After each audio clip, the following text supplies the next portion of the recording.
Hello, I'm Charles Luke, Deputy Chief Investment Officer at City National Rockdale, and welcome to my new Fixed Income Perspectives video series. Each month, I'll be discussing the macro trends and market dynamics that are impacting interest rates and the return potential across the bond market. So I'd like to start this new series with a question that nearly all investors have been asking, and that's, has the attractiveness of the bond market improved, and what is the right level of interest rates? And if we back up to 50,000 feet, yields have not been this high since August of 2009. And history is easily forgotten, but at the end of 2020, corporate bond yields reached an all-time low of 1.7%. Today's current level, around 5.5% for a corporate bond, is more than a 300% increase in yield. And as you can see from the current chart, the 10-year Treasury got extremely low after the pandemic and has climbed significantly. Aside from yield, the quality of the bond market's on solid footing. Borrower fundamentals are strong, profitability is improving, economic activity is above trend, and yields more than offset the current levels of inflation. And we believe that the yields and the underlying strength in the bond market will have two key outcomes on portfolios. First, our return assumptions have increased across all sectors of the bond market. And what that means is the contribution to portfolio return coming from bonds will be higher than what investors grew accustomed to over the past 15 years. And second, we expect higher yields to dampen volatility. After years of disappointing investors, there's evidence to suggest that bonds are much better positioned now to minimize volatility with the potential to stabilize portfolio values. But questions do remain with respect to which bonds to buy, and the potential for interest rate cuts has certainly fueled debate on whether to continue to take advantage of cash and short-term maturities, or to shift the portfolio into longer-term bonds to lock in the current level of interest rates. So all roads lead back to understanding where exactly the 10-year Treasury yield should be. And our view for some time has been a higher for longer environment for interest rates.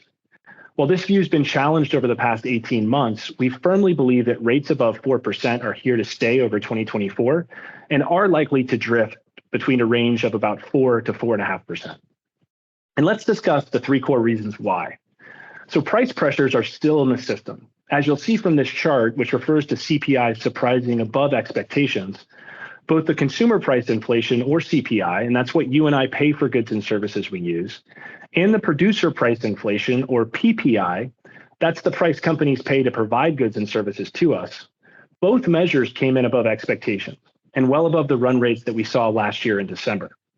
This signals to us an upside risk to inflation, and that will keep yields elevated. We're also observing price pressures from a tight job market, and that's still pushing wages higher than trend. Wages are key to downstream inflation due to the health of consumers. If wages continue growing at these rates, it's hard to see inflation declining rapidly. The second component is that the market has unwound expectations for Federal Reserve interest rate cuts in 2024. At one point, the market for Fed funds was pricing in 7 interest rate cuts. But based on the data in the first quarter, these aggressive expectations have shifted to align with the Fed's forecast of just 2 to 3 cuts this year, and we agree. Fewer cuts imply the economy remains on solid footing and rates should stay high. And last, the probability of a recession in 2024 has decreased, and that signals that a soft landing is possible.